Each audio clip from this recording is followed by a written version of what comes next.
Boa noite, meus queridos. Dia 18 de maio de 2020. Vivemos um momento ímpar de uma fusão de dois fatores muito fortes. Primeiro, de uma crise de saúde por causa da pandemia do corona. Segundo, agravado pela pandemia do corona, uma crise política institucional.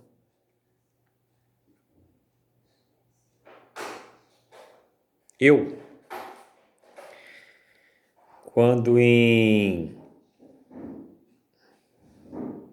2014, na Copa do Mundo do Brasil, quando em 2014 eu decidi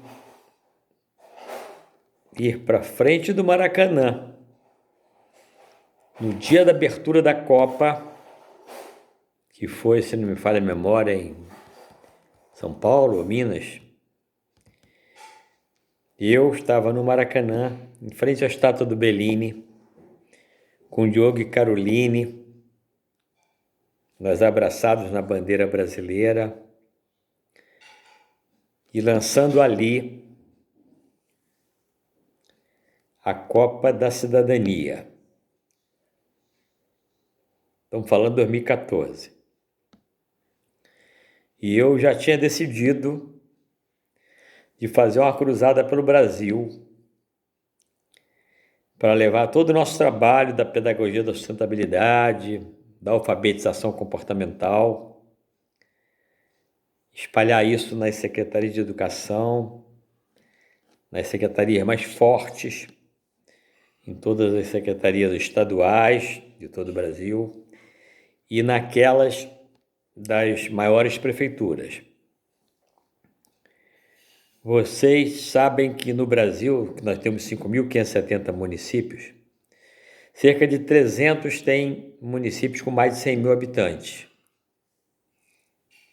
300.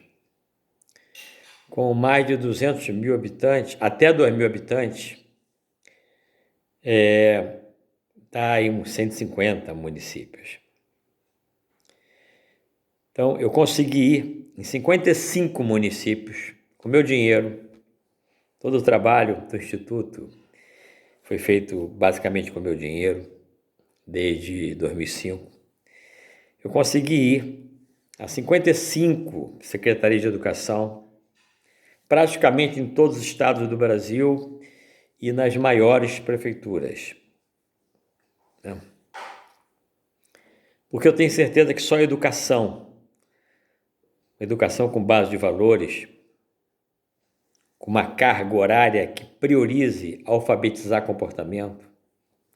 Como poderia ser mais fácil toda essa pandemia se as nossas crianças já soubessem da importância de lavar as mãos, por exemplo, né? E que os nossos adultos já soubessem da importância de, quando se estiver com resfriado e gripe, usar máscara para evitar que elas passem para os outros. Mas isso em qualquer momento, não é só numa pandemia. É a cultura oriental. Então eu sempre priorizei muito a educação e resolvi que eu me dedicaria até o último dia da minha vida por essa causa. E em 2014 eu estava indo firme nisso.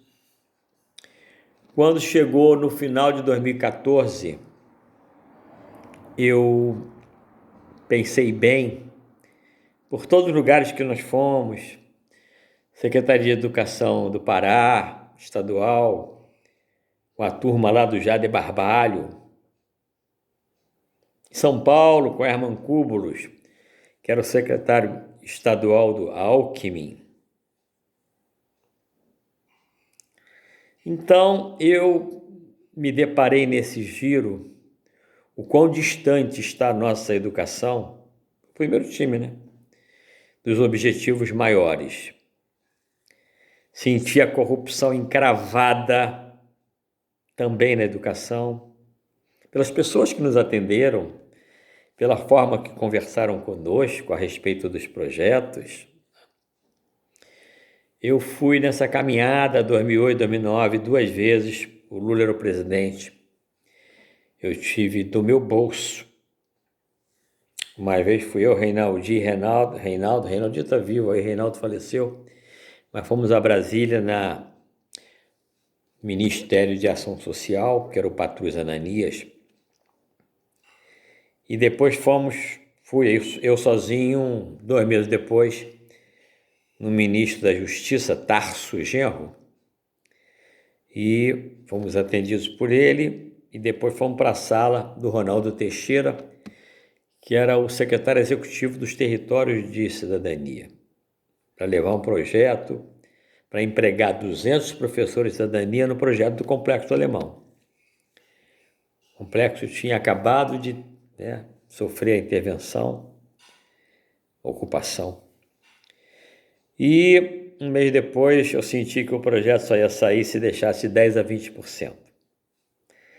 Então, depois disso tudo, eu falei, não adianta tentar tocar a educação se nós antes não resolvermos, ou pelo menos amenizarmos um grave problema que o Brasil tem, que é o da corrupção. E aí eu freiei todo o processo educacional do Instituto e partirmos para fazer a Praça do Povo com o combate à corrupção. Eu botei roupa de policial, cap, cacetete, toda quarta-feira na Cinelândia, em frente à Câmara de Vereadores, pancada, caixa de som, pancada pesada. Depois começamos a espalhar a Praça do Povo para o Brasil, começamos a viajar, Porto Alegre, Curitiba, Santa Catarina, São Paulo, para o Nordeste, toda a região leste. Rodamos esse Brasil, levando o policial mal, combate à corrupção. Chegamos a ter 10 milhões de curtidas. A página Facebook Pai Brasil Cidadão está aí e os registros estão todos lá. Teve uma postagem do Castelinho em frente à Cinelândia, em frente à Câmara dos Vereadores, o Castelinho falando na importância do combate à corrupção, que deu mais de 300 mil curtidas. Castelinho, nosso mestre escultor de areia, que era um dos voluntários do Instituto e nos acompanhou aqui pelo Rio em muitas andanças. Então essa cruzada nossa foi de final de 2014 até as eleições. Cunha foi preso, Cabal foi preso, Lula foi preso muita gente. Fui a Curitiba no dia que o Cunha foi preso. Fui lá para ficar em frente à Polícia Federal, gravar, dizer da importância daquele momento para o Brasil, porque essa figura eu acompanho desde 1993, quando começou o assalto dele na Telerge. E o arrancamos de lá. O corpo de gerente de departamento arrancou o Cunha da Telerge. Pena que a Petrobras não fez isso com os corruptos que estavam lá dentro. Pena que os Correios não fez isso com os corruptos que estavam lá dentro e que fizeram a farra do boi, assim como aconteceu em muitas outras estatais. Então eu sei da contribuição que eu dei, do grãozinho de areia que eu coloquei nessa obra, de nós termos eleito uma pessoa que entrou com uma bandeira principal de combater a corrupção, que é o pior mal do Brasil. Eu sempre digo, são 300 a 400 bilhões por ano que a gente pode reduzir nos roubos. Estou falando do governo federal, sem falar nos estatais e municipais. Está aí agora o estouro aí, nos hospitais de campanha do Rio, já estourou lá também no Nordeste. É um bando, é uma corja. E a corja não vai querer largar o osso. E a corja é assessorada pela mídia, pelo Congresso e também pelo Supremo, que até hoje nunca julgou ninguém que bateu lá. Tem alguma coisa errada. Bom, então eu estou dizendo da importância do combate à corrupção. Quando esse governo entrou, eu fiquei muito feliz. E acho que até hoje, para mim, é o melhor governo dos presidentes que eu elegi. Porque os outros, todos foram traíras. Então, o que acontece? Eu tenho muitos amigos da minha idade, amigos que adoram o partido que saiu, porque é aquela bandeira do pela causa pode tudo. Não que esses amigos pensem assim, mas o fato deles apoiarem aquele tipo de governo, né, numa posição cômoda, diríamos assim, o pior silêncio é o dos bons. E, por outro lado, também tem os amigos que são os radicais de direita. Eu não sei o que é direita e esquerda, mas é o que falam aí, né? De direita, chamados de bolsominion, ou bolso não sei o que lá. E é uma coisa tão estranha essa coisa de um ficar chamando o outro, né? São amigos, parentes, né? E até com agressões, com diminuições do ser. Essa coisa tem que ser separada. Respeita a posição do outro. Se o outro acha que aquela é a linha melhor, discorda, mas respeita. Então, voltando aqui ao assunto, eu votei, fiquei muito feliz com a entrada desse governo, fiquei muito feliz com a forma com que esse governo veio administrando, fazendo ministérios, tudo com pessoal técnico, entendeu? E sempre expus a minha opinião naquilo que eu achava que eu discordava, como eu discordei da reforma da Previdência. Eu acho que o governo Bolsonaro entrou para botar para dentro dos cofres públicos 300 a 400 bilhões de reais que eram roubados pela corrupção, para botar para dentro dos cofres públicos 400 a 500 bilhões de reais por sonegação todo ano, e para botar para dentro dos cofres públicos, através de uma auditoria da dívida pública interna, os 300 a 400 bilhões também. Então estamos falando de mais de R$1 trilhão por ano e que lhe dariam recursos para ele tocar a vida. E tocar a vida além do outro orçamento que ele tinha aí, que dava quase 3 trilhões, pagando 500 bilhões de juros da dívida, daria 2 bilhões e pouco, então estaria recebendo mais 1 trilhão de ações governamentais. Se não fosse 1 trilhão, que fosse 700 bilhões ou 600.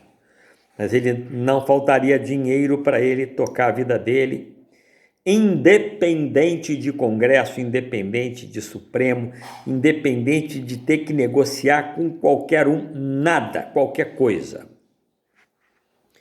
Porém, Paulo Guedes teve uma certa ascendência no governo Bolsonaro e mostrou que a reforma da Previdência era imperativa. Eu sempre discordei dessa reforma da Previdência, que atacou lá embaixo também. A reforma da Previdência, para mim, tinha que sair urgente, cortando os grandes privilégios. Jamais cortando embaixo, inclusive de aposentado, né, pensionista. O dinheiro dessa reforma, que vai dar 1 trilhão em 10 anos, foi embora agora com a pandemia. Em 1 ano. Então, eu discordei daquela reforma, me pronunciei e me pronuncio sempre, porque eu acho que a bandeira principal era essa que eu falei antes. Combate à corrupção, sonegação e auditoria da dívida. Um plano forte de educação, a agricultura, graças a Deus, está indo muito bem. Ele escolheu um belo ministério. Tem gente que discorda do Ministério da Educação, claro, porque vem uma outra bandeira. Quem achava que a educação tinha que ir para frente com um lado mais à esquerda, por que não à direita? O que importa é uma educação que alfabetize comportamento. Comportamento não tem bandeira, tem o que é certo ou o que é errado, né? Então, aí entra outro pessoal que é da ideologia da direita, a ideologia da educação tem que ser de comportamento, com base em valores. O pessoal que estava aí há 20 anos não gostava disso. Nem o pessoal do Fernando Henrique. Foi quem ensinou o Lula a corrupção. Então, eu luto por essa bandeira. Eu acho que o Brasil não vai para frente se não tiver uma gestão íntegra, como começou o governo Bolsonaro, sem ter nenhuma dependência de Congresso. Eu sempre tive uma bandeira que não precisa de Congresso. Ah, mas o Jânio largou, o Getúlio se suicidou porque ficou sem apoio. Isso é balela, entendeu? Porque é gestão. Eu entro lá como presidente, eu tenho um orçamento de 2,5 trilhões, eu vou gerir aquele orçamento. Eu como presidente, eu quero que a carteirinha do estudante não seja mais da Uni. Manda um projeto para o Congresso, não aprovou, não aprovou. Mas aquilo não é vital. Aquilo não é vital. Então siga a Constituição e faça ir para frente a agricultura, a educação, a saúde, gerando dinheiro, fechando os ralos da corrupção, da sonegação e dos juros da dívida. Essa era a minha bandeira que eu queria que o governo Bolsonaro trilhasse. Mas eu sei que é difícil.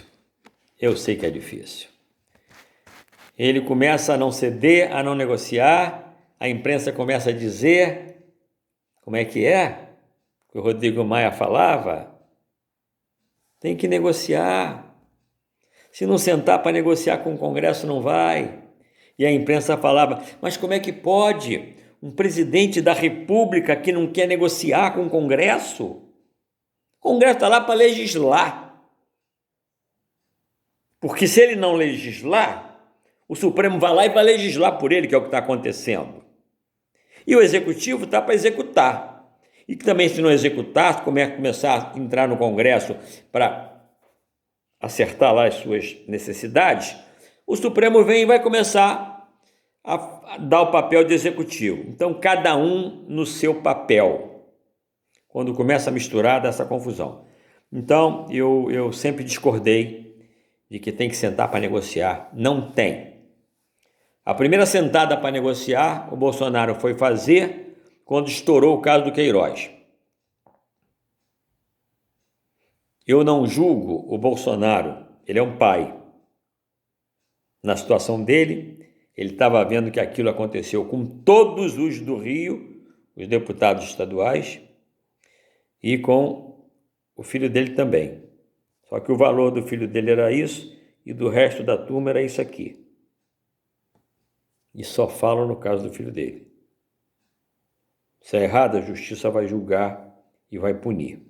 Mas o que eu achei que não gostei foi o comportamento do Bolsonaro de se aproximar do Toffoli para, obviamente, estar numa condição do Toffoli dar uma amenizada. Agora surgiu essa outra questão.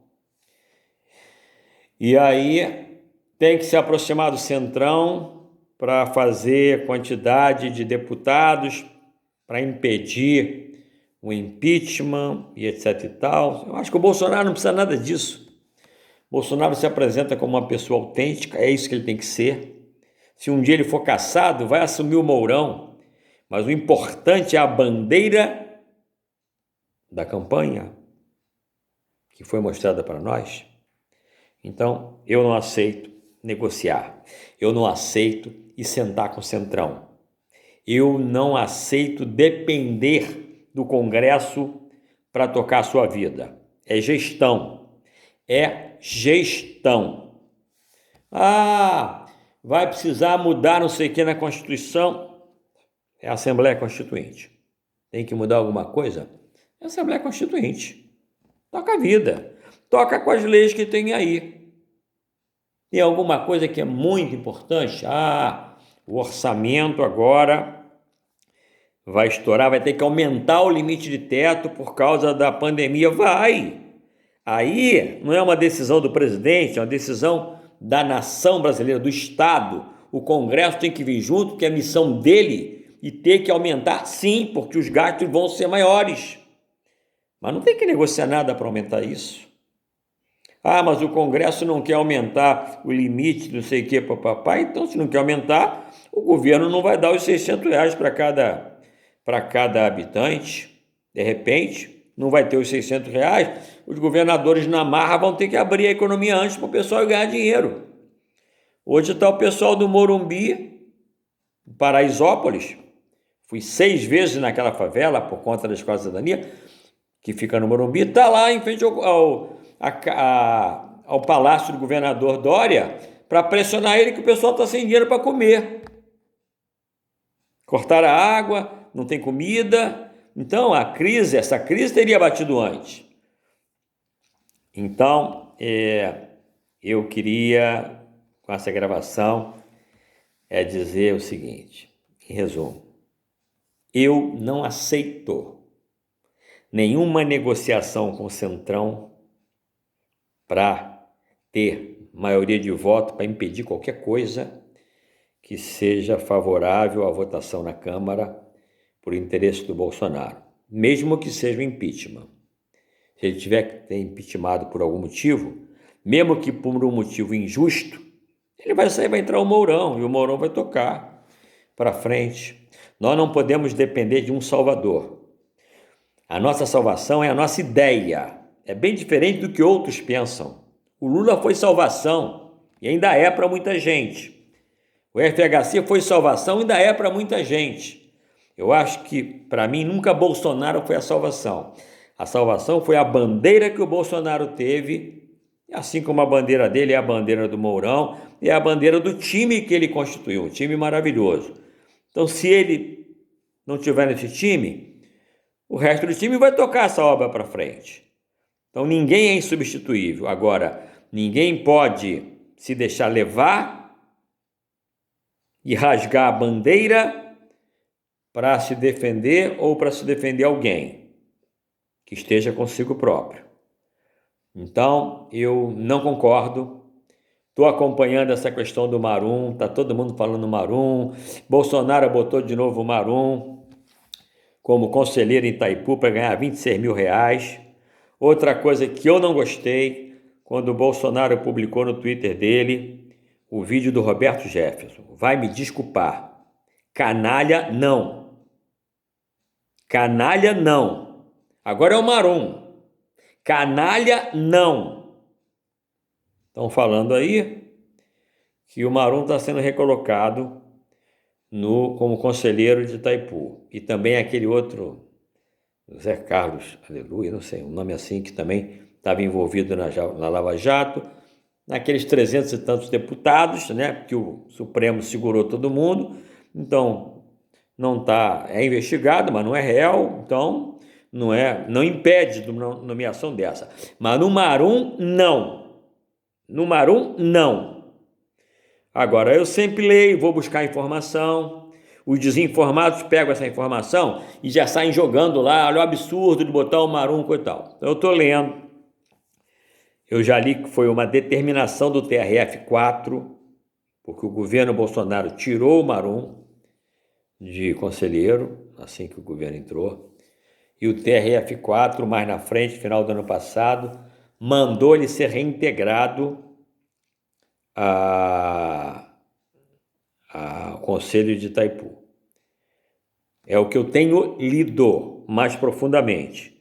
Não sei qual é a última verdade, se essa definição do TRF4 poderia merecer uma apelação em instância superior ou não, ou se teria que ser cumprida exatamente a ordem imediatamente. E se é que o governo Bolsonaro realmente colocou ele de novo na cadeira. Então, tem uma série de coisas. Se colocou, sem ir para a última instância de apelação, eu sou contra, e vai mais um ato que vai na contramão da ideia do governo Bolsonaro.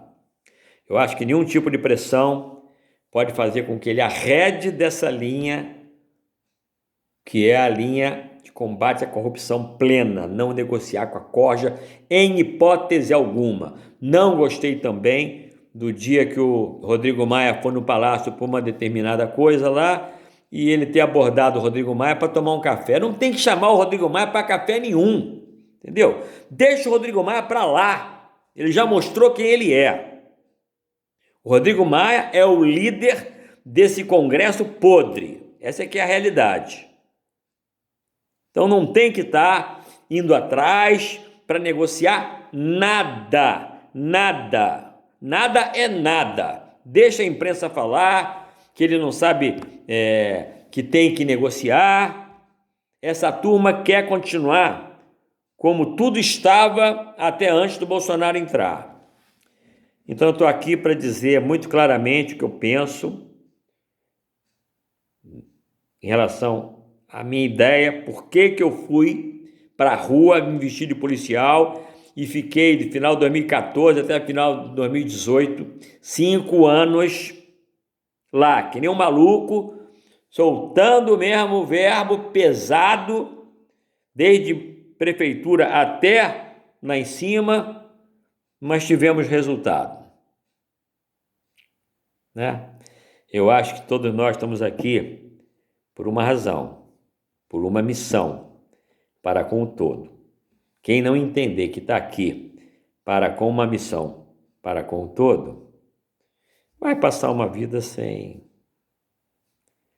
como diria assim, um preto e branco, mas não vai ser glorioso. A gloriosa vida é quando tu vem com todas as cores para dentro dessa parada. Então, Bolsonaro, por favor, não arrega para essa turma e não bota bandido para dentro do teu ministério, para as tuas estatais. Eu ainda estou confiante, mas eu sou vigilante.